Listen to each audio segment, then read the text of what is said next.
小琼峰地下密室中，李长寿摊开一张纸，静静地梳理着这一次对方的算计。文静道人带来的消息与谛听给的差不多，只是角度略有不同。玉鼎真人意外截获的邪修玉符之中，邪修得到的消息是去灭几个南赡部洲的人族国主首领，也就是所谓的凡人帝王。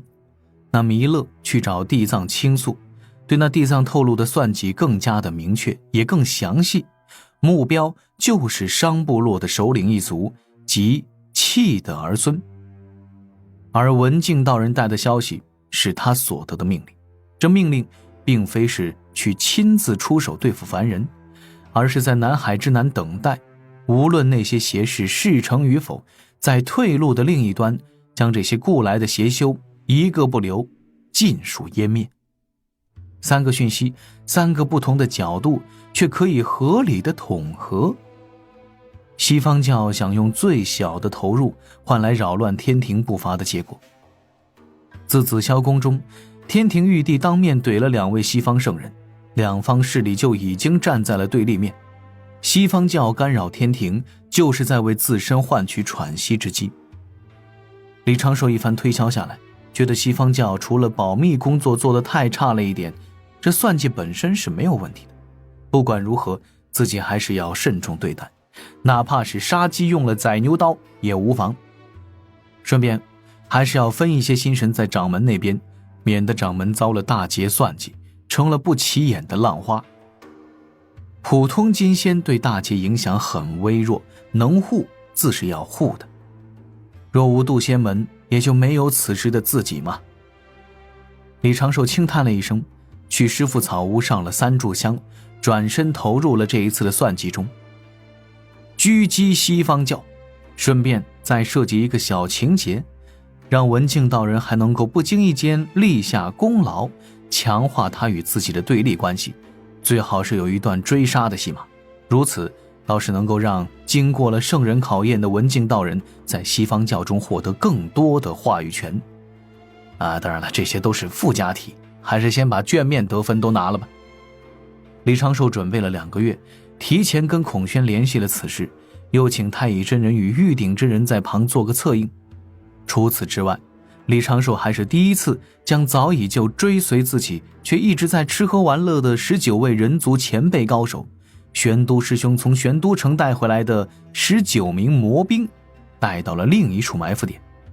顶尖大能孔宣阐教2位真人，19名总体战力绝对不可小觑的上古人族魔兵，再有他这个即将奔赴南赡部洲，带着太极图、玄黄塔、乾坤尺的人教小法师，应当是算了，不立 flag， 尽全力。再多稳一手，把气的几个孙子分开安置，只要大义不失，仙气无恙，商部族崛起为商国就不会受太大的影响。老规矩，涂老大带着塔爷尺哥来的时候，齐仪也一同降临了。李长寿端着离地验光旗去找灵娥的时候，灵娥立刻就反应了过来。师兄又要出门了吗？不必担心，我只是去南赡部洲1个月左右，老师的宝物你且贴身收着，莫要离了身。哦。灵娥答应一声，眼底带着少许不舍。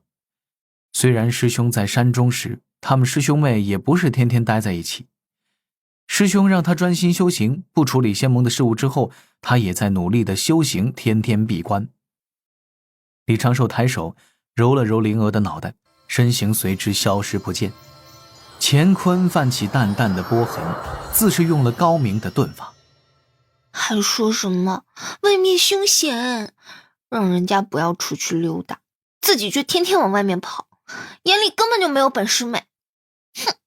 灵娥嘴角撇了撇，背着手嘟着嘴，郁闷了一阵儿，很快就哼起了轻快的曲调，去自己最喜欢的湖边树下打坐修行。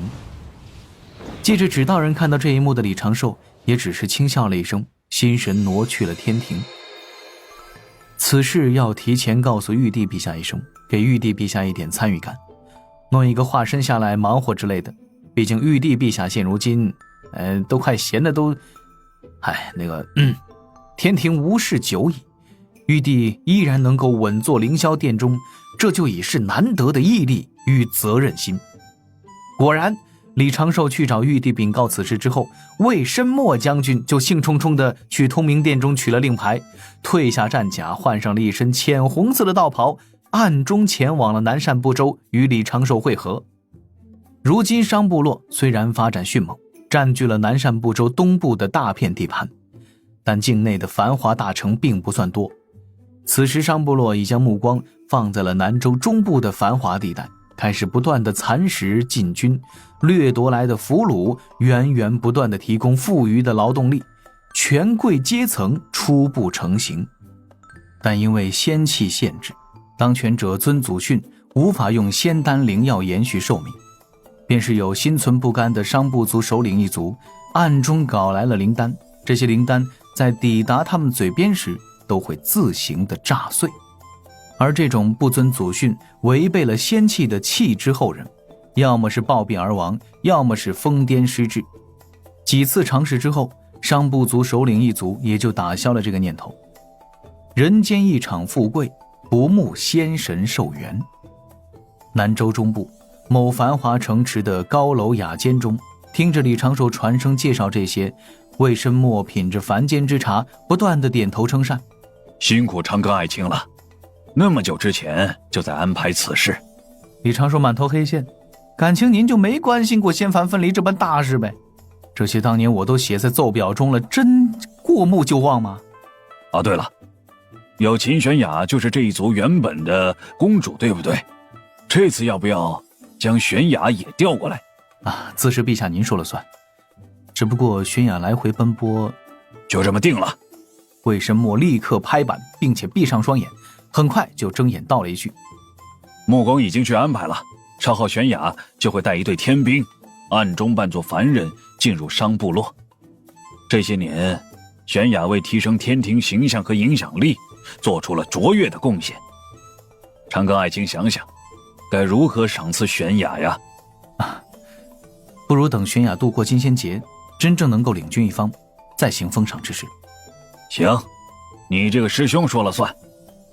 魏申墨对着李长寿挑了挑眉，李长寿的心底暗自嘀咕几句，总觉得玉帝陛下不是突然考虑周全了一些，而是变着法儿的给他安排一点好事。有一个一心给他这个手下发福利的顶头上司，着实是心累啊。另一面，李长寿一直在暗中观察着空虚掌门季无忧周遭的环境，也算是见证了一下什么叫做仙门扯皮。正如季无忧所说的那般，逍遥仙宗与那三家仙门在多方势力介入之后，并未真的打起来。双方先对峙了1个月，期间各路援军纷纷抵达，又有辈分较高、人缘较好的大罗金仙偶然路过，站出来有一说一，确实了一番。三大仙门便气愤难平的退兵，双方开始扯皮谈条件。李长寿对此也总算放下心来了。其实真正想要覆灭一家宗门，必然是暗中筹谋，雷霆发难，最短时间之内凿穿护山大阵，爆发出最强的绝杀之力。像这种四处拉援军，双方高调对峙，不断的秀肌肉的操作，反而是为了在接下来的谈判中多弄点好处。四家仙门找了一个山头，在双方众多前来护援的高手瞩目下，开始悉数彼此之间的旧事。从100年前起冲突，死伤了几个门人弟子，一直说到了几万年前在防阵上，某些门长老买了逍遥仙宗出品的劣质丹药。逍遥仙宗也是临时把清净无为放在脑后，一桩桩的数落先前旧事。像什么几个散修啊，盗用他们逍遥仙宗的名义，骗了某仙宗一批法宝，这个仙宗来找逍遥仙宗要灵石，结果双方大打出手，成了中神州的笑话等等。当双方关系再次僵硬紧张，就又有和事佬站出来说句公道话，双方各退半步，继续扯皮。这一来二去，李长寿看得津津有味。本是弱势方的逍遥仙宗，必然是要让出几家防镇灵药铺子赔一笔灵石。现在的问题那就是损失的多寡了。总算扯皮了近50天，这一场闹剧落下帷幕。逍遥仙宗出了一点血，解除危机。渡仙门掌门季无忧带着几位长老参加了逍遥仙宗的答谢宴，就低调地踏上了归程。李长寿并未放松警惕，哪怕南海那边已经开始出现邪修的踪迹，西方教的算计即将开始实行，他也依然留了部分心神在季无忧的身侧。这一段时间，李长寿带着玉帝化身到处游山玩水，巡查人族凡俗，南赡部洲各处的布置都已完备。南海邪修刚露踪迹，李长寿就把金鹏元帅调来了，做全局策应。又在南赡部洲几个比较大的国度都城中安排了指导人随时监察，避免因此地国主被灭族而酿成人祸。算计来思考去，李长寿都觉得自己没有留下什么遗漏。当他与魏申墨一同抵达商部落首领所在大城，与孔宣在一处雅致的宅院碰面，孔宣直接问：既已掌握敌手动向，何不在对方聚集时直接动手，杀他们一个措手不及？如此也可避免给此地凡人带来恐慌。李长寿仔细地想了想，稳妥起见，还是守在此地比较好。也不知这些邪修是不是幌子，贸然出手反倒容易遭对方算计。确实如此。孔宣轻轻颔首，静静地坐在靠窗的木椅上，低眉思索。一旁的魏申墨却是禁不住各种皱眉，下意识地看向孔宣，又赶紧挪开视线，暗中打量着开天辟地后的第一只孔雀，却见孔宣此时已是完整的女子相貌，身段纤柔，曲线有致，面容变得秀丽，凤眼少了几分威严，多了一二妩媚。原本只是阴阳未定的她，此刻归于女儿身，便得了女子本该有的资本，能让小师祖江灵儿泪流满面的那种。魏申墨看向李长寿，对李长寿投去了敬佩的目光。李长寿却是瞬间就读懂了这眼神的深意，对魏申墨传声嘀咕一句大法师，赶紧澄清此事。孔宣轻声问：他最近可回来过？紫霄宫议事时回来过，但随后就赶回玄都城了。孔宣点点头，并未多说，坐在那儿闭目养神。虽然定了性别，划分了阴阳，但他的性子却未曾变化过，骨子里的傲气难以遮掩，也无心去遮掩。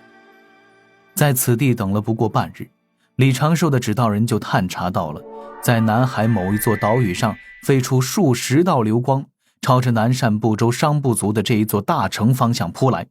来了。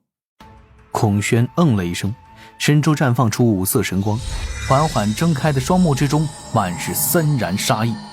李长寿看脸自家掌门，发现掌门已经是平安地回返了渡仙门，也就将大半心神放到了眼前之事。南海之滨，安水城中，金翅大鹏鸟化作的青年道者正捏着一张圆饼，慢条斯理地在街边品味着。当那道道流光在万里之外迅速划过，金鹏露出几分惋惜，张口将肉饼吞没，拍了拍手掌，身形化作一缕微风消失不见。开始了。轮回塔顶层，坐在角落阴暗中的道人轻笑着说了一声，身上的道袍宛若布袋一般，还打着几个补丁。窗户下，谛听百无聊赖地晃了一下尾巴，在他身侧盘坐的地藏睁开双眼。既然明知必败，为何还要白白耗费精力？哦，那微胖道人的嘴角始终带着微笑，反问：师弟觉得如何才能算胜，如何才算败？地藏不由默然。微胖道人手中多了一只金色的钵盂，将钵盂缓缓推向前方，其内透出一片光幕，显出一座凡俗大城的轮廓。在大城南侧的天边，数十颗星辰依次排开，轻轻闪烁，朝着这大城迅速扑来。微胖道人挑了挑眉，嘴角的笑意更浓烈了一些。差点忘了，师弟他坐骑能监听万灵心声，这般情形自是不用贫道来展露，坐在此地就已探知三界诸事。大师兄话里有话，似是在怀疑我什么？不错，贫道确实有所怀疑。这微胖道人西方教大师兄弥勒坐正身体，向前探了半边身子，一张略微泛着油光的笑脸却让谛听下意识低头不敢直视。弥勒缓声：贫道自不是怀疑师弟，师弟能为灵山牺牲自身，贫道自是敬重的很。只不过师弟不觉得前几次与水神的博弈每次都透着一股蹊跷吗？他李长庚当真就料事如神，处处抢占你我先机。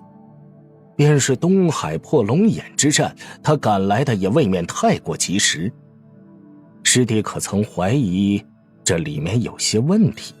地藏的目光来回晃动，眼底带着几分思索。此时那金色钵盂透出的光幕中，数十道流光已经冲到了大城附近百里，就要朝着大城居中的皇宫砸落。而在那一座大城中，突然就闪起了五色神光，一道身影极快地出现在空中，静静地站在那儿，面对着来袭的数十名邪修。凤族孔宣。弥勒看了眼画面中的情形，似乎对此毫不在意，继续隔着光幕注视着地藏与谛听。师弟，你这坐骑除却能探听万灵之声，似乎还能反向对万灵传输心声吧？谛听身体一僵，莫名的感觉一股寒气从四肢百骸中冒出，仿佛那笑脸之后是穷凶极恶的凶兽，能够一口将实力还算不错的他给吞掉。地藏冷然道：大师兄，我不知你具体是何意，此时你应当关注你安排的这批人族炼气士。他们师弟，你知凡人如何捕鱼吗？有一种方式名为垂钓，取细绳细钩，以鱼饵包裹之，沉入河流水池湖泊之中，静待一阵，鱼食饵便中了垂钓者的计策。